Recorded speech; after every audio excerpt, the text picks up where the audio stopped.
There's a knock at the door. Answer it. It's House Calls with Dr. Vincent West, Medical Doctor, only on FANTASM Podcast.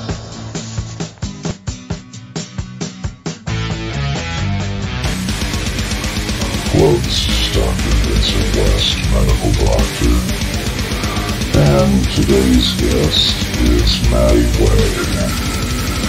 He is a world-renowned death metal vocalist. He's also the president of Unique Leader Records, and now you guys enjoy this interview with my dear friend, Matti Way. This is Matti Way, president of Unique Leader Records, and you're listening to the FANTASM Podcast. So what was going on with your power thing? Have you moved since we talked? Well, I knew you had moved because we talked about that a while back. I mean, not with that interview, but... Yeah, so we live, my wife and I bought like a little place in a mining town, so we actually own, technically it's a storefront, so we're down on like the main street, like you imagine like Deadwood, we're like on the main street, we own a store, and then in like the back of the building, so like the store is like the front half, and then the back half is like the house. That's awesome. Yeah, it's in like a mountain town, so we have two really large fires going on right now. Really? So, yeah, so that's kind of what's been going on. I mean, like, to where they're so close, like ashes on the cars, the vehicles. Damn. That's kind of scary, actually. So, yeah. Now, is this arson, or is this something else, or...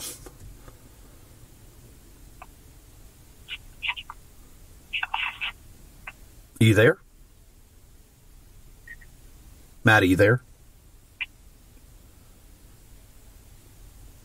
You there, brother? Oh, wait, there's something not going on with the audio. Are you there? There we go. I just plugged in my headset because I didn't want to go, like, hands-free. Oh, cool, okay. No, I was saying, was it arson on the fires, or... No, lightning. We actually had, so right now where we live is, it's called monsoon season, so we get these really, like, crazy, like, torrential downpours that kind of just come out of nowhere, and it's thunder and lightning and all that stuff, so. Oh, wow. Yeah, so they were all literally started just by lightning hitting the ground. That's scary, man. That's... Yeah, weather gets crazy out here. We're, like, kind of...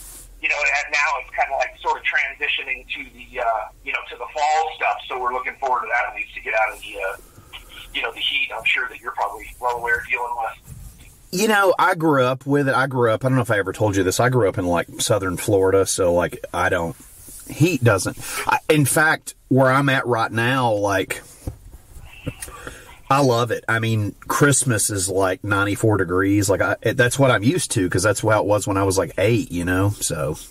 Oh, wow. That's crazy. Yeah. So it snows where we live. So does it? That's wild. Like we get the full 4 seasons. Yeah.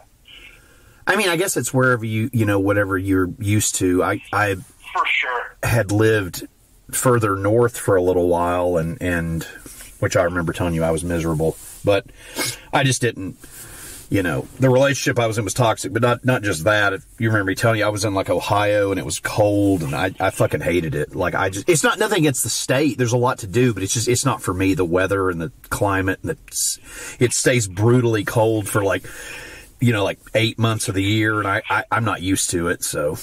Right.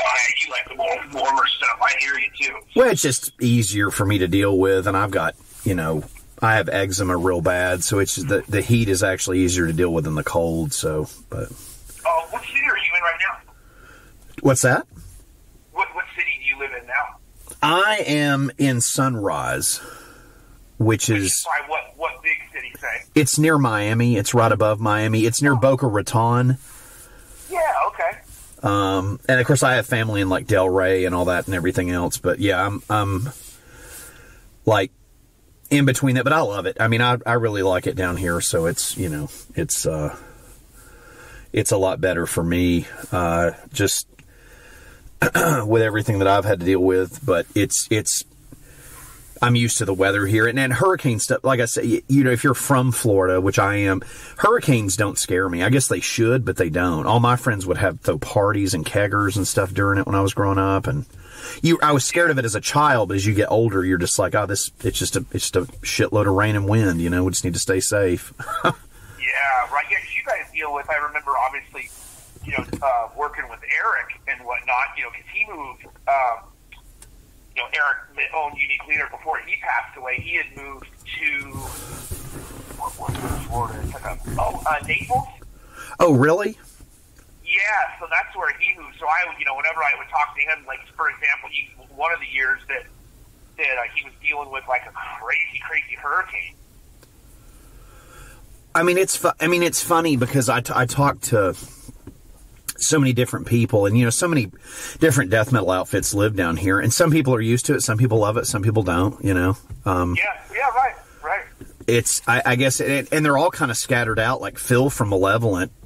Oh, I haven't got to talk to in a while, but last time we talked, you know, he's in the Lauderdale area. I guess he's been there for a long time, you know, but like Lee Harrison, he's down here near me, you know, so. Oh, okay, yeah. Everybody's kind of scattered throughout, and then you know, like Rutan's over in like Clearwater, I think, still, and you know, so everybody's just kind of all over the state. But I mean, I like it. But like I said, I'm from here. I could see where somebody moving here would not like it, or maybe they move here and they love it because they wanted something different, you know. But yeah, right. I'll tell you, when I was there, and have obviously been there on tour, the only thing that bugs me about that area is the humidity.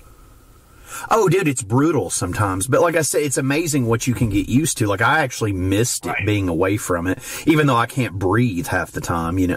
Right. But it's all, I guess, where you know, I think some people like it, and then other people are, you know, I know, you know, for example, like, people that are transplanted into that area, like, you know, I was talking one time to Steve from Deicide about Glenn, and I guess Glenn is, I think, from Maryland or something like that, but he loves it, you know, so I guess it was a nice change for him, if I understood that correctly, whereas I think Steve is actually from Florida, I think, I'm not sure, but oh, okay. But, you know, so I guess if you're from it, people that I know that are actually from, like the Obituary guys seem to love Tampa, you know, they seem to love living in that area, you know, so I guess it's wherever you're used to, you know, but I could see where someone would move and not like it and want to move back or whatever, but, you know, it's, right.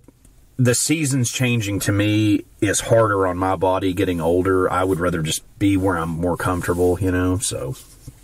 Right. And sun shining's always a good thing for me, too. Like, when it's cold and kind of bleak and everything's dead, like, I don't seem to function in that kind of weather. Right.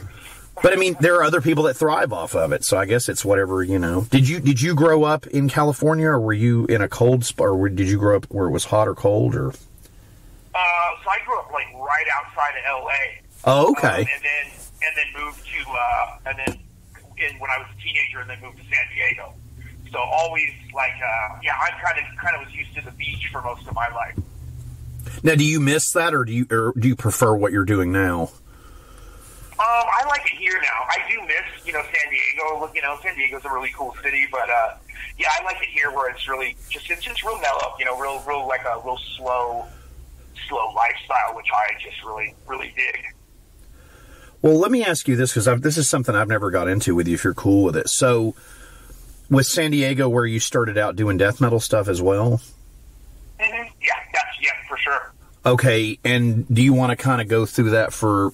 And by the way, because I'm being a bad host here, this is Dr. Vincent West for Phantasm. I'm talking to my dear friend Matti Way today. And we're just having a fun chat, because I've not got to talk to him in a long time. I thank you so much for doing this. Of course, anytime. But... And this is recorded, so we're having fun. It's not anything live. Yeah. I don't do that stuff. It stresses me out. It stresses the guests out. I don't like doing it. But anyway, Right. So San Diego, so talk about a little bit about that then. Talk about kind of where you were, if you don't mind, just kind of walk our listeners and me through Matti Way in San Diego, starting out doing death metal.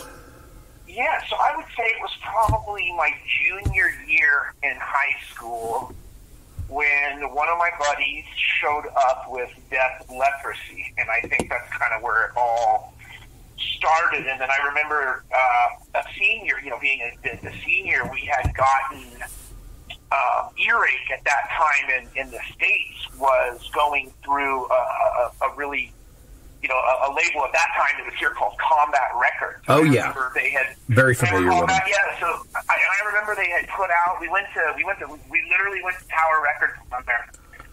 When the CDs were still in those big old cardboard boxes. Oh yeah. And we got Left Hand Path, and then Symphony of the Sickness, and then that was, and I mean like instant life change right there. Like it was done from there.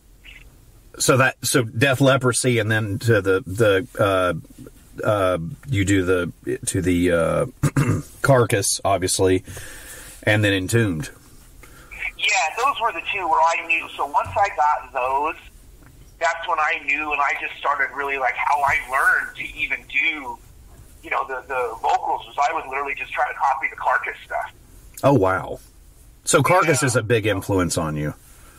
Yeah, huge, especially like Bill Steer, when Bill Steer used to do a lot of the low vocals back in the day. Yeah, that's a giant influence.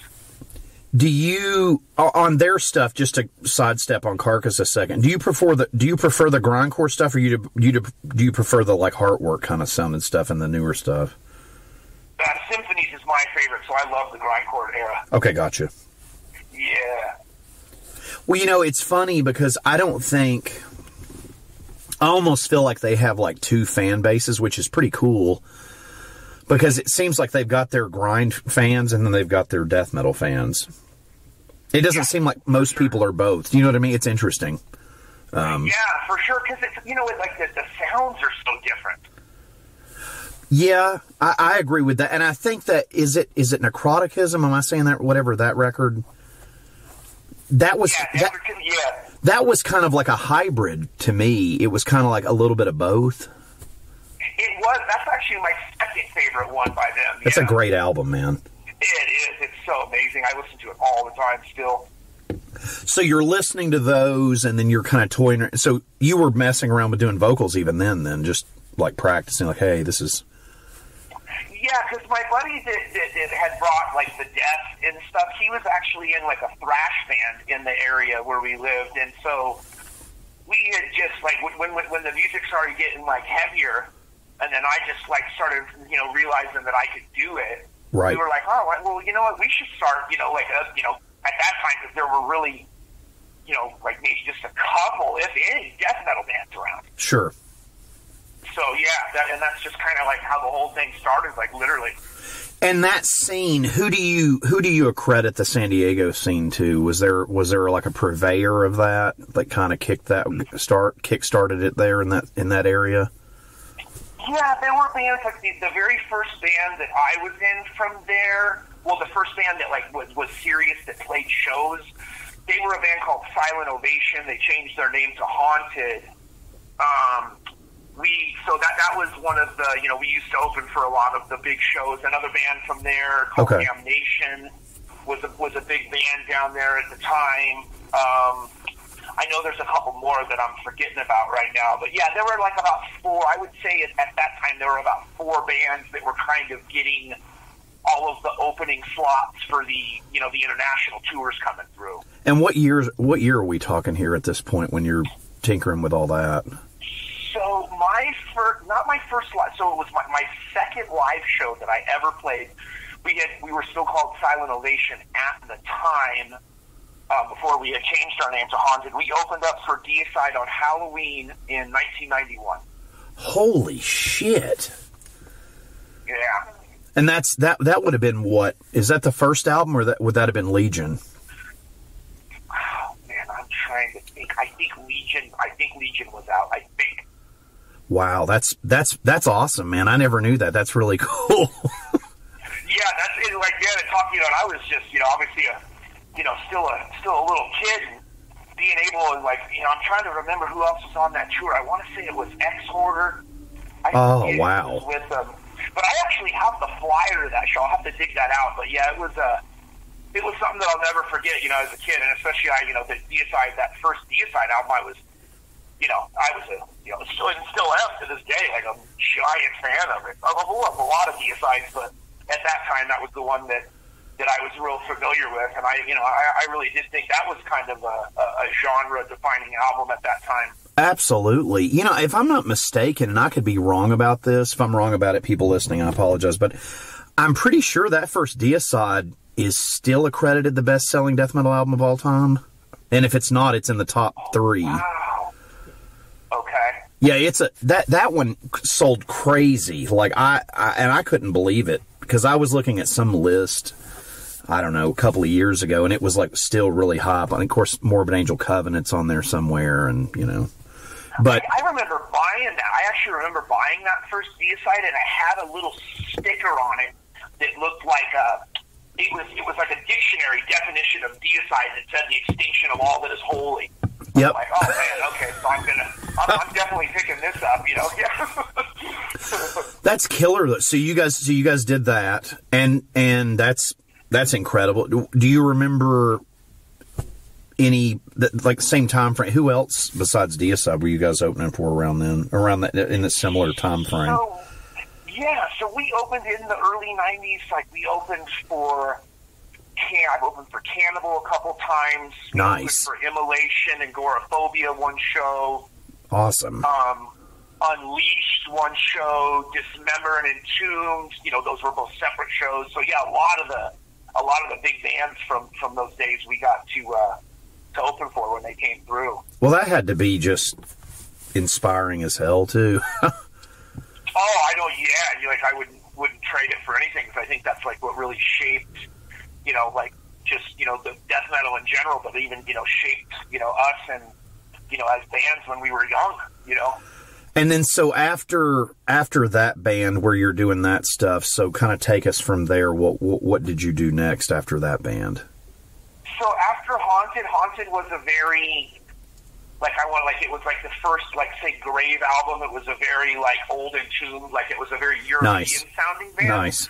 So when Disgorge, the guys, well, just two of the guys, Tony and Ricky from Disgorge, had moved to town, and I had caught wind, and a mutual friend was like, hey, you know, the Disgorge guys want to know if they could use your, you know, the Haunted practice room. And I was like, sure, because I had their demo, the original Disgorge demo. That's awesome. And, so yeah, I took Tony and Ricky down to the practice room. And I said, hey, can I sing the demo songs with you guys? Because, you know, the demo was one of my favorite things. I mean, I literally, like, wore that tape out. And they're like, well, which songs? And I said, I know all 4 of them. So they literally played those 4 songs in a row. I sang them, and they were done. And they were like, hey, man, you want to sing for Disgorge? And that's the Disgorge. That's wild. Yeah, that's how literally it started. That is completely and totally wild. You know, I've never had those cats on. Ricky, hopefully at some point I'll get Terrence to get him on for me. But yeah, I've just never got to have him on. But I would love to have the Disgorge guys. That would be cool because it may have been, someone told me, I guess Angel's not in that anymore. And I don't even know who's in Disgorge anymore.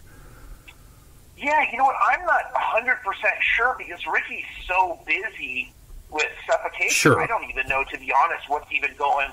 You know, I think that's just kind of in limbo. You know what I mean? Where right. I don't think there's just time for it at the moment. Yeah. I saw them. I guess the last time I saw them was them, Deicide, and Broken Hope, and it was a hell of a bill.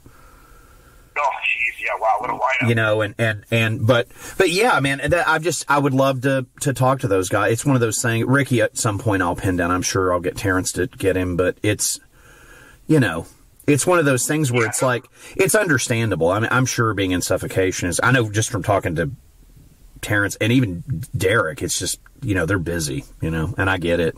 So. Yeah, you know how those guys got a crazy busy schedule. So yeah, but they're all such good people. Oh, the best. Yeah, I love them to death.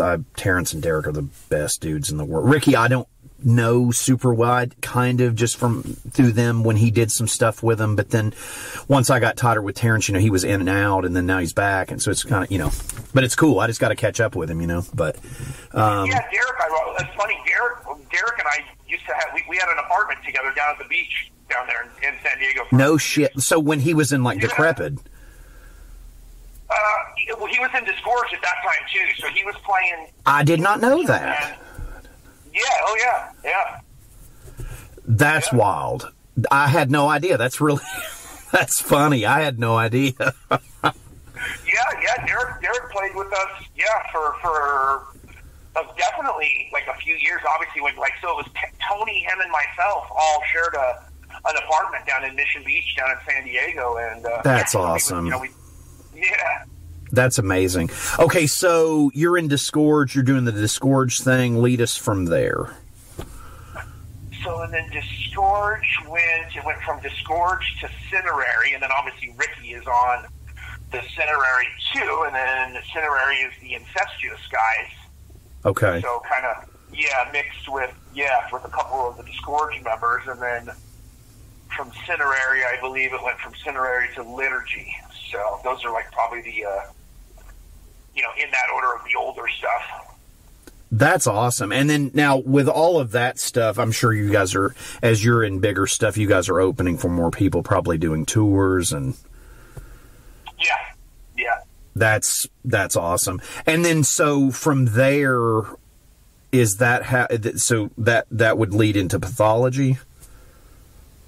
Trying to think. So Liturgy, I think so. I think that sounds right, because I've done 5 Pathology albums.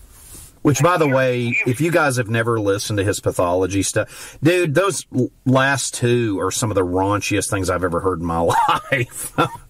Oh, wow, thank you. Yeah, that's cool. Thank you.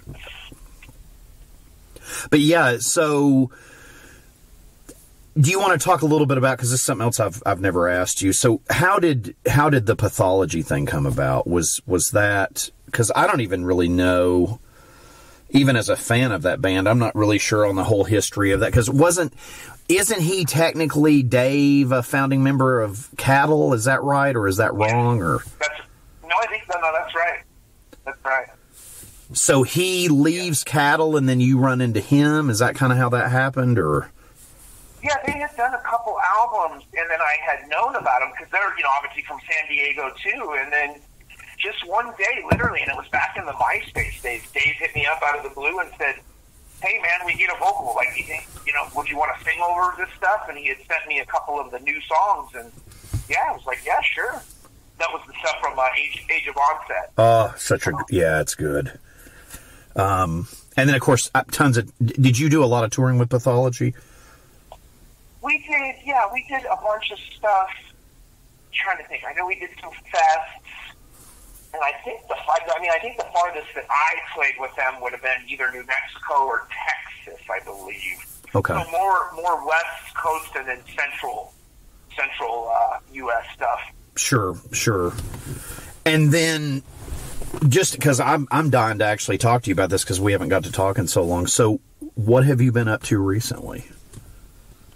So recently, just working at Unique Leader, president of Unique Leader. So that's like my full time, job right now, and it's full time as full time gets. And then musically, I have a new Liturgy coming out.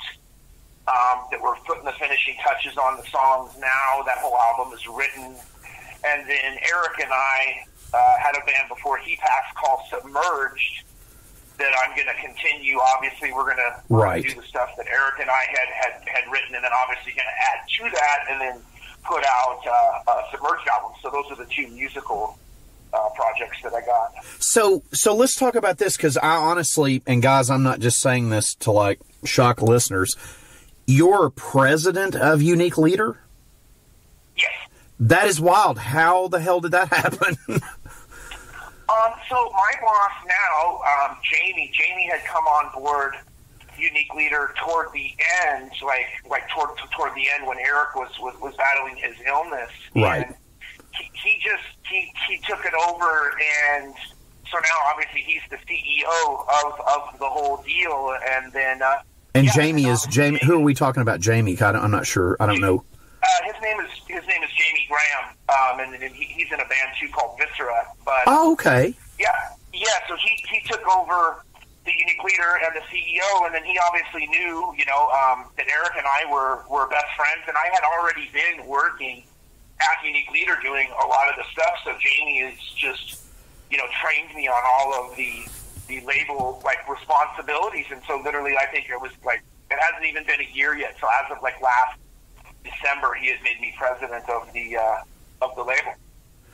Dude, congratulations. I seriously had no fucking idea. I didn't know. It's been a minute since we've talked, Mm-hmm. Yeah. Congratulations. That's awesome, man. Yeah, thank you. Yeah, it's great. Jamie's such a, Jamie, my boss, he's such a good guy, man. He's one of my best friends, obviously, in the world. So it's just, every day it's fun for me. And if you guys don't know, Unique Leader has some really great bands on it. I guess the newest thing we've had on as a podcast, we had Ingested on. Oh, yeah, those guys are monsters, man. Holy cow. I'm not sure who Corey talked to, my co-host, if you remember him. He had talked to someone at the label and got us in touch with Sean, and we did an interview, and he shared it, and it's all over the place, so. Oh, that's awesome. Yeah, those guys are cool guys. Yeah, man. Sean is great. Sean's really into horror movies like you and I are, and so it was a really easy interview to do. Very nice guys. And so I guess that's the newest thing we've done, but I'll have to talk to you more in private about that. I had no idea you were doing, because I would love to. Anything I can help you promote, I will, because that's our thing is death metal. So yeah, I can get you in contact with whatever of the the current bands that are on the roster. Just let me know, and I'll put you in contact. Yeah, man, absolutely, and anything you want to suggest too, because we try to be. Keep with all the different labels we work with, but we've never had an in with that. So but congratulations on getting that, because that's fantastic, and it sounds like it's thank you. It's always been a label that I've liked, because they've always had there's no filler, and there's a lot of really cool bands, so. Yeah, right. And like I said, that keeps me really busy, and then I still have my From the North films going too. So it's it's a full plate, but I wouldn't have it any other way. Now, From the North, so how's that been going? I haven't got to ask you about that in a long time.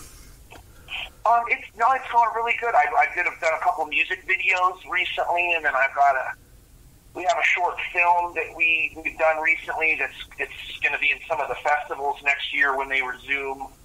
After the COVID situation. Sure. So we got that, and then we've got a couple documentaries that we're still working on that have been kind of put on hold that are now fully moving again, and those are going to be out on they're going to be out on Amazon Prime, I believe. So fantastic. A lot of stuff coming on that front too. Now, are you still going through and is most of your day Unique Leader, or are you having to split it up each day with both, or how are you doing that? No, so when I wake up, which is usually really early, I do the full 8-hour Unique Leader day, and then obviously anything after that, whatever I have going, From the North, or if I'm going to go film something, or just any of that, then that's just, it's usually, obviously in the late afternoon, or weekends even too. Obviously, I find myself doing a lot of the From the North stuff on just the weekends. That's awesome. And then, are you still keeping up with movies like we were talking before? Are you still watching a lot of stuff, or?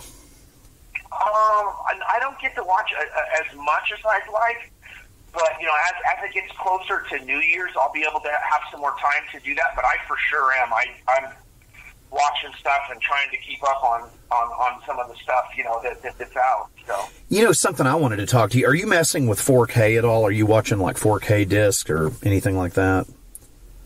No, I believe our Netflix is just the HD, and then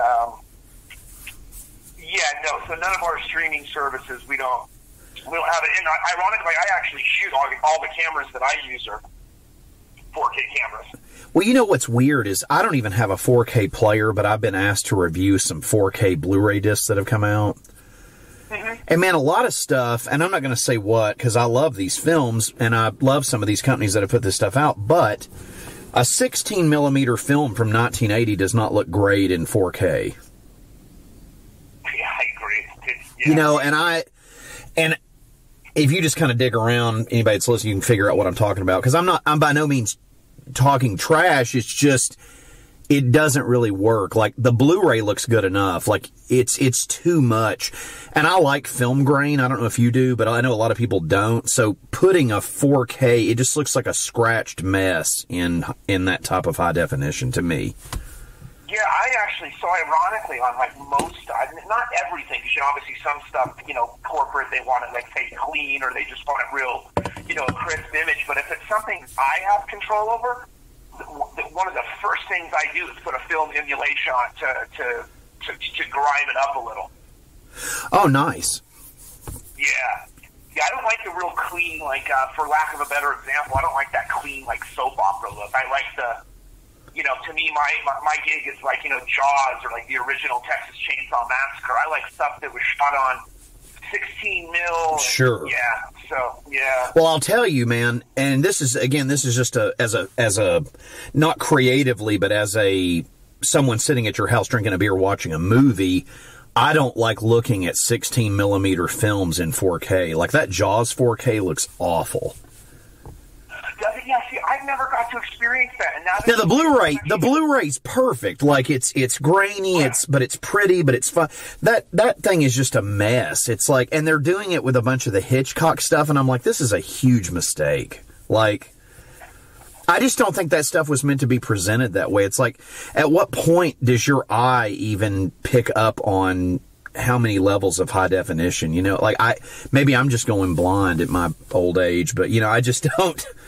Because I have friends that spend all this money on these 4K discs, and I'll go to their house to like watch a movie, and we were watching Jaws, and I'm like, my Blu-ray looks fine. Like, this is cool, but it's like, like, it hurts some movies. Like Ghostbusters in 4K looks like shit. It just looks bad. Like, I don't think that movie's ever looked good. It's the print's beat up, and I don't know. Yeah, I think that actually, I agree with you on that. I think that 4K, obviously the Blu-ray is just a 1080p, and I believe that's plenty. I even like some of the stuff on regular DVD with the older resolution. I think it's like 720 by 480, and to me, that it makes it seem more like film. Right. It looks like film instead of digital. I don't want to see something. I don't like the digital look. I like the film look. And film, if you broke it down, it doesn't, although it's analog, it doesn't have 4K resolution to it. Right, and that's what I'm saying. It's like, I love these movies, and I think people get the wrong idea. Like, they put Maniac in 4K, and the Blu-ray that they put out the year previous, last year, it's awesome. Like, the 4K is just too much. Do you know what I mean? And it's almost like sticking a living animal in a cage. It just doesn't, I don't know how to explain it, but it doesn't transition well to the 4K to me. Yeah, and like I said, I could see that. I haven't got a chance to see, like, say, an older film like that in 4K, and now I'm gonna seek that out. I actually want to see that because I want to see what you're talking about. I could totally see how it would do that, though, because even sometimes, like I said, sometimes, in my opinion, the DVD looks even better than the Blu-ray. Right. I agree with you. I think that's the case on a lot of stuff. But like I said, Blu-ray to me, unless my eyes are going bad on me, but they may be, but, with a lot of stuff, like the other night, I'll give you an example. We watched Flash Gordon from 1980 in 4K. It actually looked really good. Okay. So that was a print that afforded that resolution really well. Right, and I think sometimes, but see, to me, like Jaws, again, love the movie, but the print, that movie has print damage and stuff, and to me, putting it in 4K is just, like, I like print damage and I like film grain, but it shows too much in 4K, whereas the Blu-ray, it's like the perfect mix of both.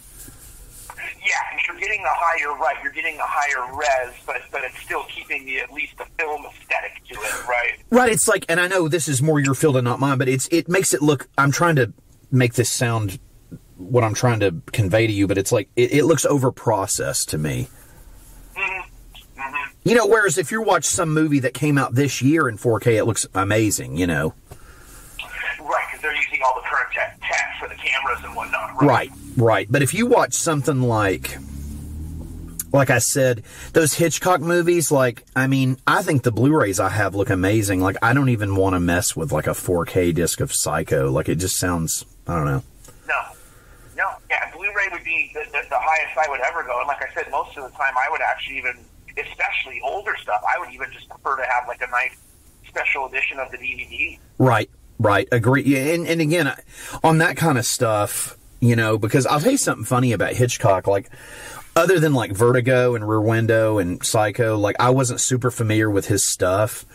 And I got this box set, like, really cheap of these Blu-rays, and I don't know how familiar you are with him, but I've went through and watched everything. I mean, some of those movies are really good.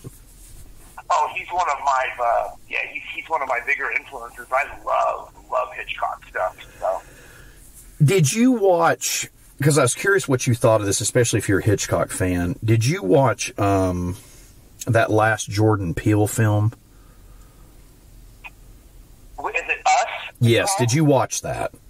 I have not seen it yet, though, but it's on the list of of movies that I want to see. When you watch it, the only thing I will tell you, and guys, it came out last year, but what I was going to tell you, I saw it theatrically and last year, and at like a cheap theater that shows like first run stuff, but shows it late, you know, and it's only a couple of bucks. But what I was going to say about it is, if you watch that, and this has nothing to do with the film, but the way it was shot was very Hitchcock.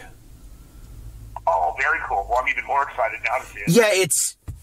Yeah, I don't know, because Get Out didn't really feel like it had, and nothing against that movie. That movie's interesting for what it is, but Us is shot, I don't know how to describe it. Some of his camera angles and stuff, it's shot very old school to be using modern technology. Okay. He did a very interesting job with it, so, but yeah, do you like Stanley Kubrick?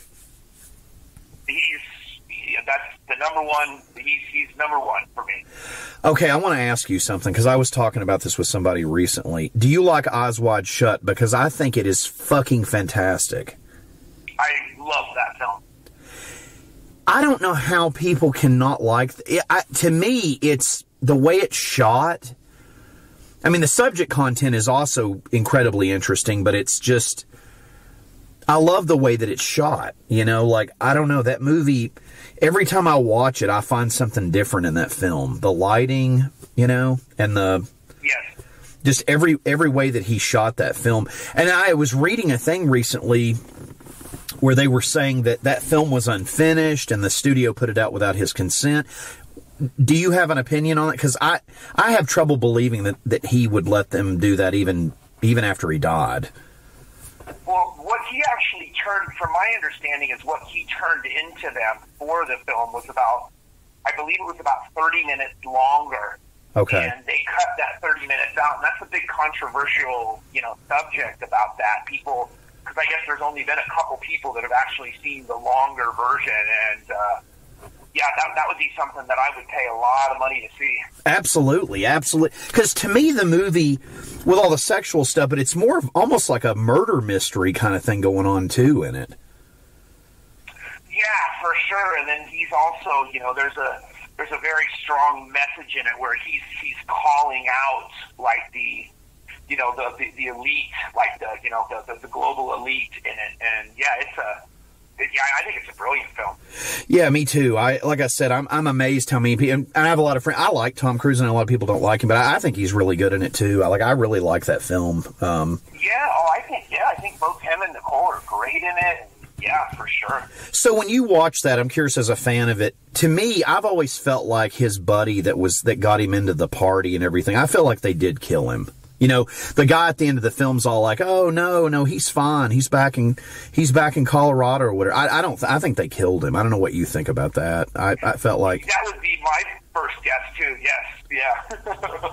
Because it feels more like, oh, we were just trying to scare you, but in reality, it's like, were you, or were you trying to kill me too? Yeah, right. And then the mask on the pillow that's just, and him breaking down. That's wild. So but yeah, it does feel like there's stuff missing out of that film, Mm-hmm. Yeah, for sure. It's definitely not that's definitely not Stanley Kubrick's final vision for that. And, like I said, there's a lot of kind of controversy that surrounds that original cut. So. Well, you know what's interesting, too, is, this is to go back to 4K a second, the Shining 4K disc is beautiful. Oh, is it? It is. And see, that's my problem with some of these studios. It's like, if you're going to put this landmark film out, make it a landmark release. And Warner Brothers did that with their Shining. And I'll tell you another one is the 2001 that they put out of his is a beautiful 4K disc. But oh, okay. Yeah, I'm even trying to think, because I don't even think I have. As a matter of fact, I know now that I don't even have a 4K player, so I couldn't even. We have a 4K television, but I don't have a player for it, unfortunately. You know, I don't either. I've been having to go to my buddies to watch this stuff. But like when he gets it, I kind of review it. You know, like I'll be like, let me watch this with you, and I'll kind of review it. But The Shining, wow, yeah, it looks awesome. 2001 looks awesome. Alien, which Disney owns Fox now, they put that out in 4K. It looks awesome. Predator, great movie, looks horrible in 4K, awful. You know, wow. You know, because it's just, I think it's just the way that it's shot. I think sometimes these films just can't be put into a certain type of, you know, high definition, you know, like American Psycho, another movie that I love, but in 4K it looks awful. It just doesn't look good. Oh, okay. You know, yeah, right. Because, right. And I don't think a lot of the time it's necessarily and it has nothing to do with me not liking these films, but it's if the studio didn't take the time to put it in the right, you know, it's almost like you're porting a Blu-ray into 4K format like they did with a lot of early Blu-rays. They would just take a DVD print and put it on a Blu-ray. Mm-hmm. And it's a very lazy way to make cash, especially if the transfer wasn't done lovingly, you know, to me. Right.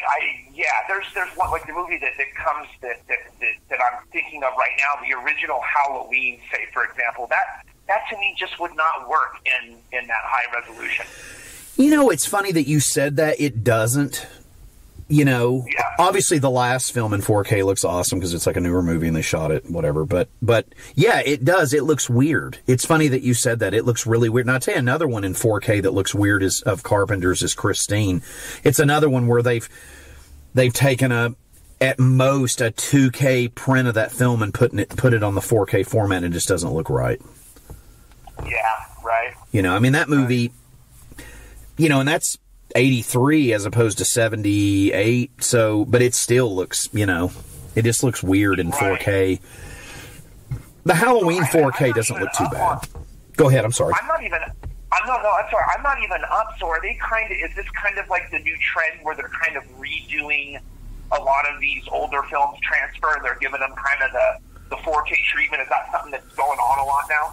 Yeah, and here's the interesting thing about it, though. Okay, like with DVD and Blu-ray, so you've got late 90s on DVD, 2006, post-2006 on the Blu-ray. The players came down in price. Here's the crazy thing. You can't buy a 4K player for less than $500. Like, the technology is there, but the cost efficiency is not there. I don't know how people even afford it. And honestly, if you go into, like, Target to buy a 4K disc or Walmart, you're looking at $30, you know.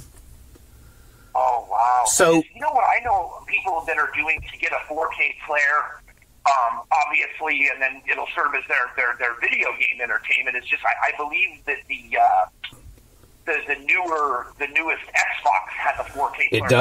It does. And, you know, but the cool thing is the PS5, whenever it comes out, whether it's this year or next year, it has a 4K player in it. So that's how I'll finally have one.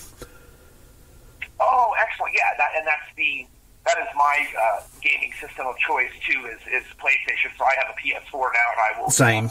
One day I'll upgrade to the PS5, it looks like. Yeah, absolutely, man. And I tell you, it's crazy because I'm not really sure why there's not a 4K player in the PS4, because it seems like something they would have done, and they kind of missed the boat on it. I don't know, but... Yeah, is there not one in the, the PlayStation Pro? No. Oh, wow. Now, it's going to... The Pro's got a bigger hard drive, and it's going to have a better resolution. It puts out... higher res, you know, but for whatever reason, when they launched that system back in 2018, they didn't put a 4K player in it. I don't know. I have no idea why. Yeah, that is true. So the only system that you're going to get right now is that newer Xbox. Correct. 4K. Right. That's right. Which is odd that, and, you know, Sony is still burying them, you know, and I think that's part of the problem. I think, and I could be wrong about this, but I think where the PS4 doesn't have it, and the PS4 is like, I'm talking about millions and millions of units, is just buried Xbox. Maybe that's why the 4K disc thing hasn't ever come down in price, because it's kind of like a rich person's Blu-ray, you know? Yeah. Because I find them at this second-hand store. I've been collecting them when I can find them for like 10 or 15 bucks, you know? Yeah, right. Because it's got a Blu-ray with it anyway, and then I just kind of keep it. But because I still physically buy media because I'm weird like that. But anyway, but yeah, when I find them, you know, like I've got the Jaws 4K, I've got the Shining 4K. I don't have a way of watching the discs, but I've watched them at friends' houses and stuff, and then of course reviewed them and whatnot. But yeah, it's weird, because if you go on and just look at a 4K player, like just for the hell of it, sometime if you just decide to look it up after we talked about this, you'll see what I'm talking. They're expensive. They're like $400 or $500. Oof, yeah, I can't. I'm the kind of person, I just couldn't justify that. No, and you know, supposedly the price point on the new PS5 is supposed to be like $500, maybe a little more. So I figure I can get my 4K player and my new gaming system all in one, you know, and I'm sure that's going to boost 4K disc sales, I'm sure, you know. Yeah, I actually saw the price on those today. So the PS5, from what I saw, is going to be $499, and that's with the 4K system in it. And then if you want to get an all-digital version without the 4K player, it's $399. Really? So if you just want one that's just going to be obviously hard drive driven, no physical media, yeah, they're doing a separate one with that that's $100 cheaper. Oh, wow, I did not know that. Mm-hmm. Yeah, I actually just was reading that this morning, as a matter of fact. Oh, wow. Well, yeah, it's weird. They've not even, to my knowledge, unless they did it today, they've not even put those damn things up for pre-order yet. No, I think that's coming, though. I didn't see the date. So the newest dates that I saw, where the Xbox was November 5th, I believe, and the PlayStation 5 was November 6th, so the day after. Oh, wow. Yeah, you know, and I want one because it's one of those things, with technology, to me, if you don't jump on it pretty quick, you know, I mean, you can wait a little while, but then, you know, if I keep buying games for the PS4, it's like I'm just flushing money down the toilet, you know? Yeah, I wonder what, I have heard, too, that they're really working hard. I don't know the extent of it, but I do know they're working pretty hard on getting the backward compatibility dialed in this time around, so you're going to be able to do, you know, PlayStation 4 on the PS5, so that should be, if they're able to do that, that would be, you know, amazing. Excellent. And your PS4, do you play online at all? Not that often. Yeah, no, not that often. I kind of play a lot of, I've got one of those, like, steering wheel setups, and I play, like, a lot of the rally games, you know, like the rally driving games is kind of what my thing is. Really? Yeah. That's awesome. Well, see, everybody kind of gets on me, and this will probably blow your mind. All I basically play is I play football and hockey and baseball. So I'm with you. So I actually played just the other day. Over the weekend, I was playing MLB, the show, and the NHL 20. I've got them both. Yeah, that's awesome. Yeah, they're great games, you know. Oh, they're both so good. Best of their kind, I think. Like, I think that hockey is the best hockey that's ever been made, and I think that the baseball is the best that's ever been. Oh, yeah, that baseball, man, I tell you, and that Sony having that locked down too, you know, because that RBI baseball that you have to play on those other systems, it's awful compared to the show. Yeah, the show is so good. It's that hyper realistic. It's so good. Yeah, and ironically, and I don't know a whole lot about gaming, but their studio for that's in damn San Diego. Yeah, it's in San Diego. Yeah. Mm-hmm. Which is crazy. It's just like, wow, that's pretty wild, though. But yeah, it's fun. I always do like a season for like. Yeah. I do it for football. I'm a big Saints fan, so I do it for my football. And then hockey, I like the Lightning and I like the Avalanche. And then baseball, I like, I don't really have a baseball team. I kind of just jump around on that. I know that's weird. I just don't, but I'm a huge New Orleans Saints fan. Like, you won't meet, I love that team. Like, Madden comes out, Friday and I'll be there first thing buying it in the morning. Yeah, I was actually just about to ask you, because I thought I saw people are already playing it, or I saw a couple reviews or something of it. I thought, yeah. Well, yeah, if you've got that EA access, it lets you access the game early, but you never truly own anything. It's kind of like Netflix. You can play all of EA's games, but you never truly own them, which I guess is cool for some people. But with me, with Madden, like, I might as well just buy it because I play it a lot, so. Yeah, and for me too, I would rather, I don't know why everything's going to this. I mean, I guess I understand it, but I want the physical copy of it. See, now I'm actually glad you brought that up. See, that all digital PlayStation 5, I have no interest in that. Neither do I. I understand it, and I get it, but I don't want it.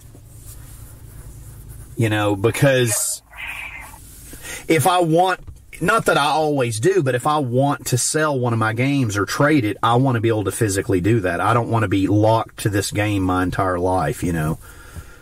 No, right, and then not only that, too, there's, a lot of, like, I'm into older, I still have a lot of my old systems, so I play a lot of my old system games.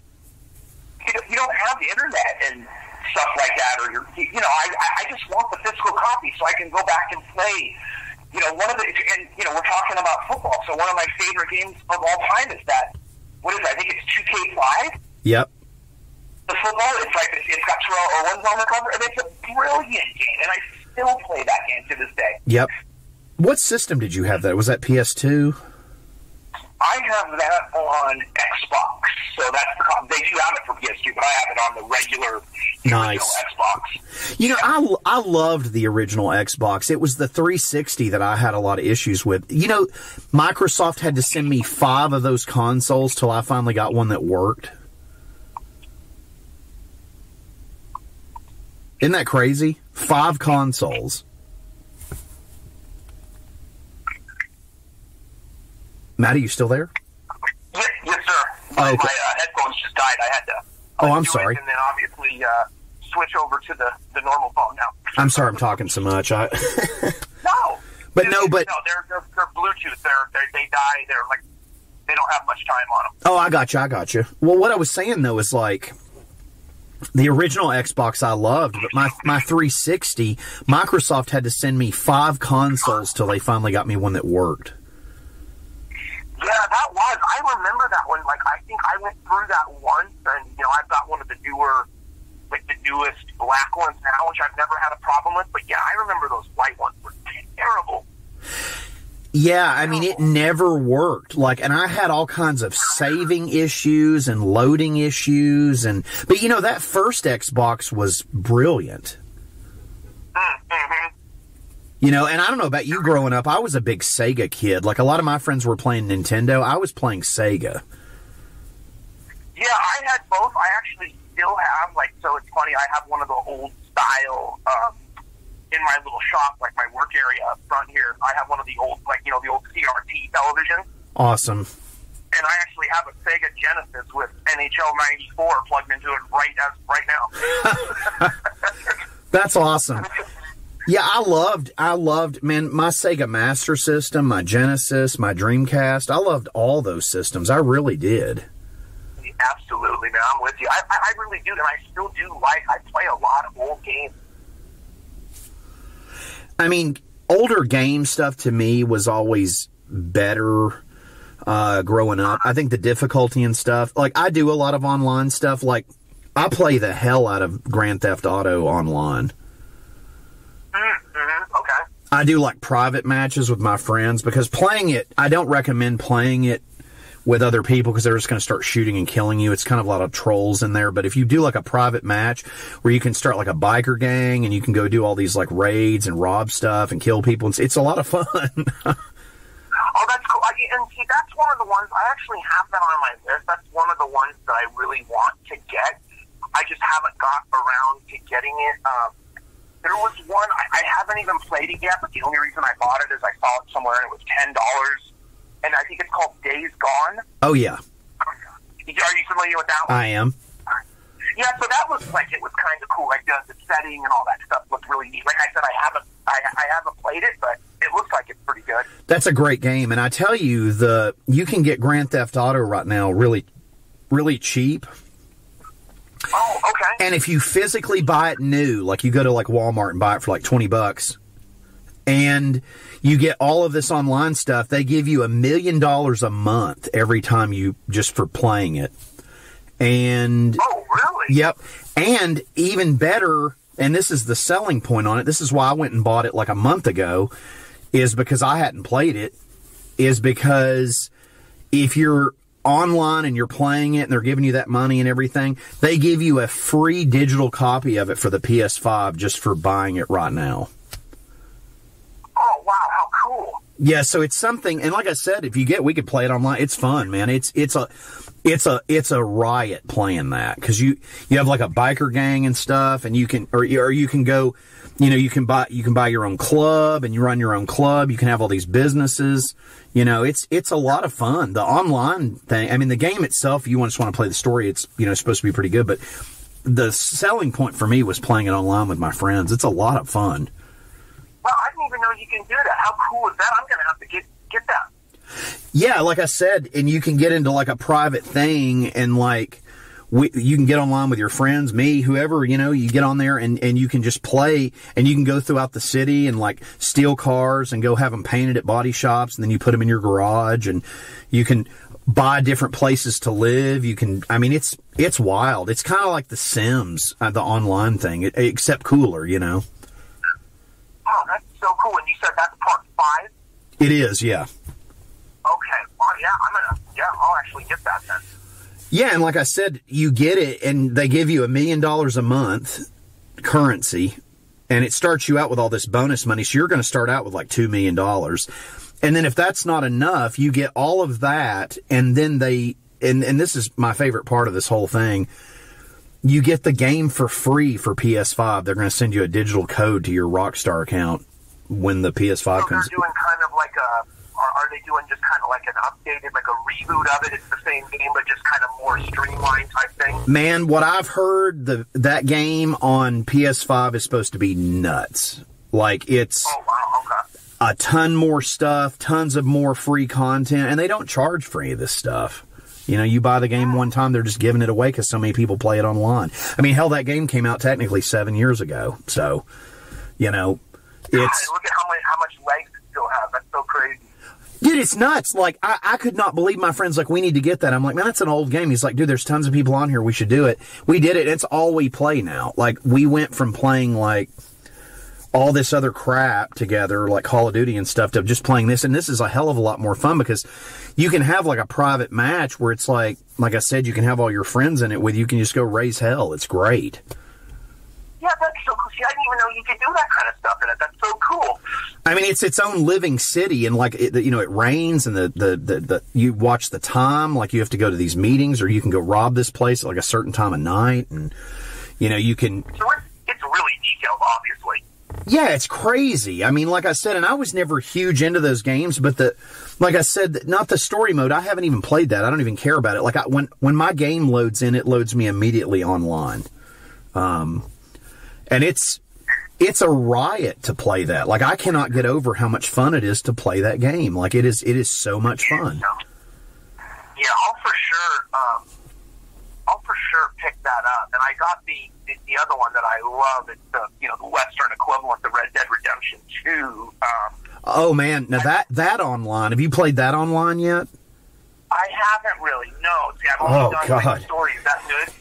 It is. The only problem with that game is they haven't really spent as much time giving it dedicated servers, so you're gonna have a lot of like falling in and out of that game.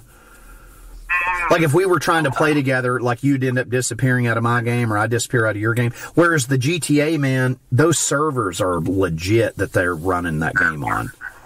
Because obviously so many people are. Yeah, it's crazy how many people are still playing that game. I'm telling you though, it is not a game where you're going to be sitting there long if you're. And like I said, I don't really recommend personally playing it with other people that you don't know, because they're just going to start killing you, which is I don't think is fun personally. But right. But going into a private match and just exploring the world and going on these missions and doing all and absorbing the game that way, I think it's fantastic. That's awesome. Yeah, I'll pick that up then. I'll definitely pick that up. Yeah, it's really cool, man. It's actually a lot of fun. I've actually spent way too much time on that game recently, and I'll be like out in my real life out somewhere, and I'm like, oh shit, I need to go home and do this in the game, or I need to go to because your life is in that. You've got this guy's life, you're living in it, so it's it's funny. You can like smoke pot at your apartment and get drunk and all this. I mean, all the stuff you can interact with in that game is just crazy. Wow. So it's like a living, like you said, it's a living, breathing world, basically. It really is. It sounds, I mean, I know the Sims comparison is kind of vague, but it's kind of like what it is, except way cooler. And like I said, getting into it, like if you get online with it with me, man, we will raise hell, and it's so much fun. Like we have a lot of fun. My friends and I that I play it with, you can play it with us. It's a lot of fun. We go do these missions, and you can steal cars and add them to your garage and sell them. You can just, if you're low on money, you can just go steal cars and take them to this one shady dealership and just constantly this body shop and just sell them off for like $3,000 and just build your money back up. Oh, that's so cool. But I mean, I can't believe how much fun it is. Like, I've had way too much fun playing that game. But that's so cool. Yeah, I actually am really looking forward to getting it. I literally just put it in my list right now thing, so I'll pick it up, like, when I see it. Like I said, Walmart, if you've got one of those near you, they usually have it for $20. Target, $20. Amazon. Oh, yeah, there you go. Yep, I can just shoot. Yeah, there you go. I can just shoot down there and grab it. Because, like I said, it's going to say Premium Online Edition, and it's like $20. Oh, that's a great price, too. Oh, it is. And like I said, the install, it's not super big. I think it's like 74 gigs. It's not huge, but it's... Okay. I've had a blast with it, man. Like I said, for it to be that old, but I cannot believe how many people still get on there and play it. But like I said, my experience as far as just getting in with random people has been very negative, because people just I'm some like 8-year-old kid like sniping me. It's like, what are you doing? Like, yeah, right. I'm trying to like go throughout my day here. It's like, I'm not trying to play Call of Duty online. That's one of the reasons I don't play that. That game stresses me out. Right, yeah, I'm awful. I would go nowhere. Oh, anytime I try to play it with friends, it's like I just get killed, and it's like, I get it. Like, if you live on that game, like a lot of people I know do, I'm sure it's fun and you're into it, but it's like, I can't do that every day. Whereas the GTA, doing it like a private match and just exploring the city, it's awesome. Yeah, right. Well, cool. So what, and I've gotten off track there, sorry, talking video games, but, so what do you have like in the works soon or next year coming up? So yeah, just like I said, a couple of we got a documentary coming, another short film coming. So those two for the film front, and then Liturgy will be next year, and I believe so will Submerge. So those both might be 2021. Awesome. And are those going to those going to go out on Unique Leader? Are you doing different labels on that stuff, or? Yeah. So Submerged is Unique Leader, and then Liturgy, because that was originally on Unmatched Brutality. It's still on Unmatched Brutality. Yeah. Man, I didn't know Unmatched Brutality still existed. Yeah, Jamie that's in Liturgy and Veronica. He's still got it going strong. Man, that is awesome. I had no idea. Yeah, for sure. That is awesome. I did not know that. That's really, really cool. Yeah, man, that's fantastic. I had no idea. That I had no idea. That's great. I'll have to put some of that stuff on the page for sure. Yeah, for sure. Yeah, they got a lot of good stuff coming too. So. But yeah, the Unique Leader, man, congrats on that. I can't believe you're the Prez. That's awesome. Yeah, thank you. Yeah, like I said, it's awesome every day. Now finally, I mean, obviously I like doing the film, but this is, Unique Leader is my full-time gig, and I haven't really had very rarely, I think, have I ever got up. I love going to work, but I do obviously now. So anything for the fans to look out for from Unique Leader? You got anything you want to promote there that's coming out? We have tons of stuff coming up with that, but I mean, yeah, we've got, like, for example, the phytotoxin, the new one just came out. It's unreal. The new Stillbirth is unreal, just came out. The new Ingested, we spoke about earlier. Their new one is an absolute, monster. We've got the two new, they're remixed and mastered of the Humanity's Last Breath. They're coming out. And nice. Yeah, they're wicked stuff. Yeah. Well, that's awesome. And of course, we have to go put a bunch of that stuff on the page for you. I always try to share that stuff, but yeah, I'll have to send you that. I don't know if it ever made the rounds to your all social media stuff, but our Ingested interview I did with Sean was really cool. Yeah, I'll look for that. Yeah, I will definitely look for that. Like I said, I don't get on there all that often anymore. But, sure. Yeah, I'll get on there and look for that. Yeah, man, it was pretty cool, and we had a lot of fun. They shared it for us, which was awesome, because, I mean, if the band shares it, we did an interview. I did an interview recently with John and Chuck from Incantation, and we did it on Zoom, and the interview ended up being really cool, and they shared it, because if the band doesn't share it, our stuff, our fan base only sees it, whereas if it's, everywhere else, it's, Yeah, like all right, absolutely. Yeah, it goes all over the place if the labels or whoever shares it. And that's one of the problems we've had when we started this was some of the labels are so generous with us getting us this talent, but then if they don't share it, it doesn't go anywhere, I mean, I'll share it all day long, but it's like we only can reach so many people with our audience, but it's like we gain a bigger audience if the band or the label shares it, so. Yeah, absolutely. I mean, we're not getting paid, we're just trying to help, and it's, but if it falls on deaf ears, if it doesn't get shared, then and like I said, I won't say who, but like one of the labels and they, like I said, they've been so generous for the most part on like tickets to the show and getting me back there so I can do the interviews, or if we do it over the phone or phoners or whatever, but then they don't share the fucking thing. And it's like, and I've had to get on them about it. It's like, man, we've been doing this for almost 5 years. Like, can you share this, please? Yeah, seriously. But when you get, but for whatever reason, unfortunately, it happens more than it should. It's like, it just doesn't.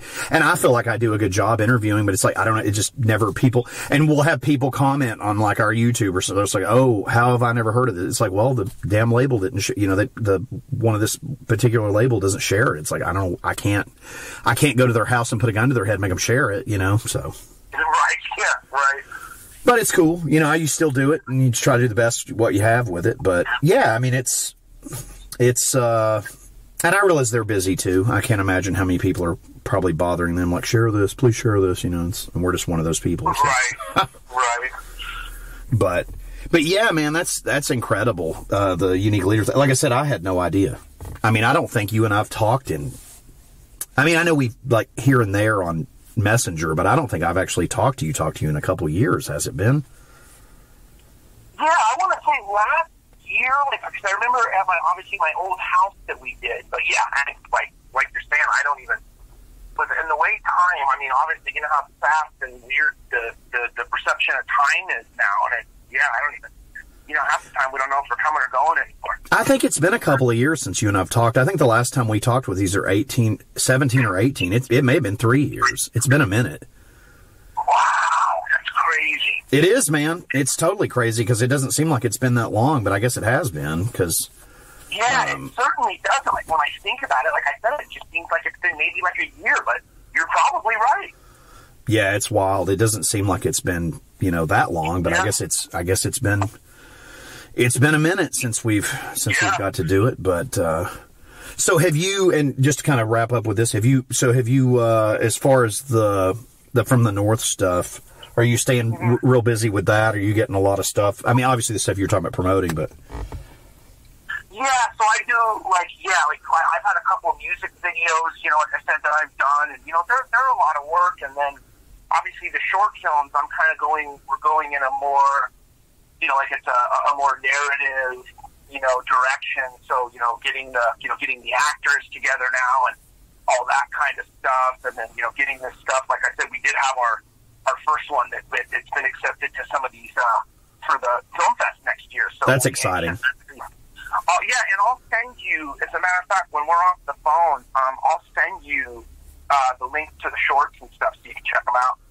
Awesome. Yeah, I would love to. Yeah, and like I said, anything I can share for you and put on the page, I'll do too. Any kind of, anything. Oh, awesome. Yeah, thank you. Music, anything that you're involved with, because it's funny because I don't know if I've ever told you this, but we've kind of become, I've literally had people comment on where you and I've done interviews in the past, and they're like, how did you get this? Like, how is he, like, he doesn't do, or like, I don't find his, it's like, hey, it's a Phantasm exclusive.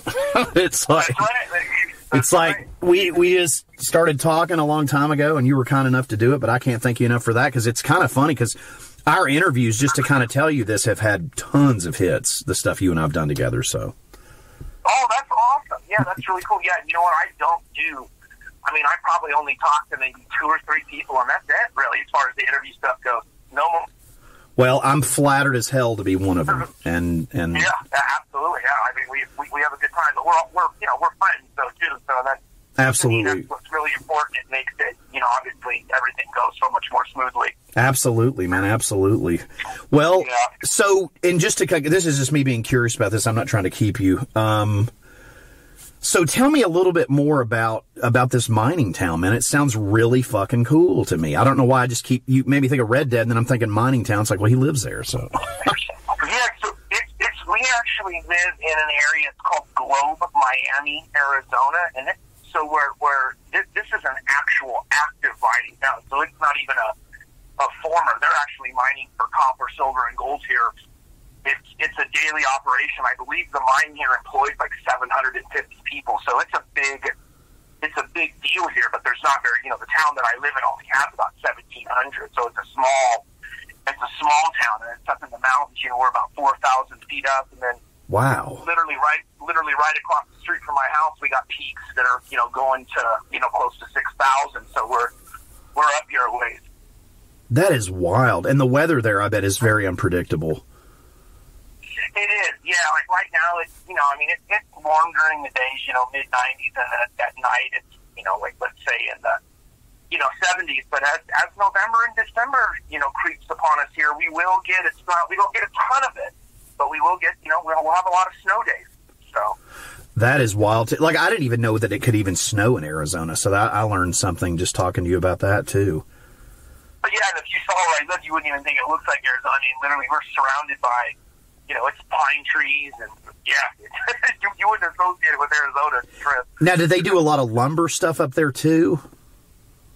Where I live, not as much, but just north of me, they do a ton of it, like a ton of it. Like logging and stuff? Yeah, oh yeah. That is a huge business. I know I had a friend that lived, I guess it was in Washington State. And I know some of their, like, tree stuff is protected, but then other parts, it's just, they're just chopping them down as quick as they grow, I guess. And he was like a logger, he would climb up the tree with the damn thing and with this giant chainsaw, and he's cutting the tops off. I was like, dude, no thanks. I could not fucking I couldn't even carry the damn chainsaw, much less carry it up a damn giant tree, I'd end up cutting my own fucking head off with the chainsaw. I would do something stupid or cut my arm off or something, but yeah, it's that job's no joke. Oh, dude, it's like I said. I have a lot of respect for those guys. That is a serious manly job. Like you're working for a living doing that. Yeah, that's some old school stuff right there. It is. It is. Well, Matti, I cannot thank you enough again for taking the time to catch up with me today. I know our fans will appreciate it. It's so fucking cool to talk to you and catch up and see what you've been up to. Again, congrats on the president of a Unique Leader. That's fucking crazy. Yeah, thank you, man. Yeah, I'm pretty honored to even have that deal. And like I said, I love doing it daily. So I think it's awesome too that you're that the From the North thing's still rolling. I think that's fucking fantastic. Yeah, and that's film is my it's my passion, so it's something that I'll always do it just because I love we talk about it a lot. I love movies. I love now I've fallen in love with making them.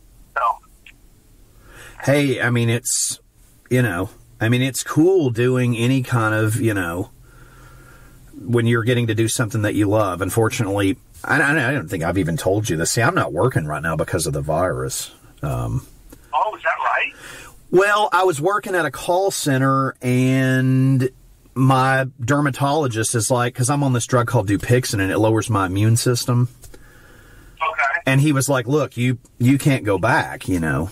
So I'm kind of just furloughed right now. I'm just I lost my job. They fired me over it, but I kept my unemployment because I fought them on it, because I was like, look, my doctors tell me it's not safe for me to come back. So yeah, right. I don't really know what the hell I'm doing right now. I'm just kind of riding it out, you know, just to, I guess, see how far I can go with it. Just because I mean, it's not safe for me to work. And at my age, I don't want to end up and get this and then die in a hospital over working at a stupid job, you know, but. Agreed. That's not worth anything. So I've been trying to just stay busy with the podcast and just trying to survive. You know, I'm only getting like $89 a week to live on. So it's been pretty rough, but you know, I was getting the stimulus money, which was great, but I used that to basically get caught up on bills, and now I'm broke, and just kind of living on $89 a week is pretty rough. But which is, it's very difficult, obviously. But it's like, at the same time, I don't want to go, you know, get a job at Walmart and get coronavirus and die in the hospital, and, you know, and that's how my life ends. I guess it's selfish, but I value my life too much to do that, because I take that drug like every 2 weeks for my eczema, and it's a great drug, Dupixent, but it's one of those things where it's like, I'm not going to stop taking it and make my skin break out and flare up and be all grossed out so I can go work a job when this drug's giving me relief. And my dermatologist swam through like a river of blood to get me on this program where I'm not paying for it, because it's like $2,000 or $3,000 an injection. So, oh wow, yeah, and I'm getting it for free, you know, because of my you know, financial situation, which I feel bad about. But at the same time, it's really helping me, you know. But it sucked, because I liked the call center job. Was pretty cool. I did it for a couple of years. I started there back in 2018, and it was all right, you know, but when it's not safe, because I would get sick there a lot, you know, like before this, because, you know, you're using a mic that someone else has been coughing and sneezing in all day, you know, even if you clean it off, it's still got germs on it, you know, and right. And it just wasn't safe for me to go back, and I had to kind of make a moral decision on that. But I don't want to, you know, the virus is, if you've not seen in Florida, it's bad. So I'm having to lay low, you know, it's, right. Oh, the tourists come in, and then it just spreads, and people refuse to stay at their house, and we got all these other people who refuse to wear a mask and all that shit, and it's actually been pretty bleak for me. It's actually made me see a side of humanity I never wanted to see. Like, people they care about their family, and that's it. You know, if they kill you, right, and that's it. You're right. If they wipe you out, that's fine. If they wipe this guy across the street out, that's fine. You know, it's scary, you know, and yeah, it absolutely is. It absolutely is. But I've been dealing with all that, so that's kind of what I've been dealing with. But hopefully, you know, there's a lot at the end of the tunnel with that. But it's been pretty rough, man. You know, it's other shit going on, legal shit. I don't know if I told you about. I won't talk about what in this interview, but yeah, it's a mess. But I'm just trying to ride it out. You know, I mean, it's all you can do. Yeah. I still feel like, I don't know what you think about it, but I feel like the government's hiding something about this. But it's really strange. It's like all the other, the one thing I find, I guess, you know, really strange about it is the other countries have all got it under control except us. So I know, and it doesn't make any sense. And there's something I feel like they're not being honest with us about it. You know, I don't know what it is, but I feel like the government has like an agenda with this or something. I don't know if they're weeding out its population control. They're doing something with it. I just don't know what. Right. So yeah, right. I'm with you. Yeah, who knows what they're doing? But it's something crazy, because it's surreal to me that it's just still going on this many months. Because I lost my job back in March, you know, so. Right. Wow. Yeah, so it's just, you know, a lot of time. But, you know, when I was getting the stimulus bread, you know, it was great, because I could just go pay my bills and I could live a little freer. And now it's like I've had to tighten it up, you know, and I've got to watch every penny I spend, you know, so. Yeah, right. But yeah, man, I really appreciate you taking the time to do this, and anytime. It means a lot, and we'll have to do this again a lot sooner. For sure, and I'll get that game, and we'll jam on that too.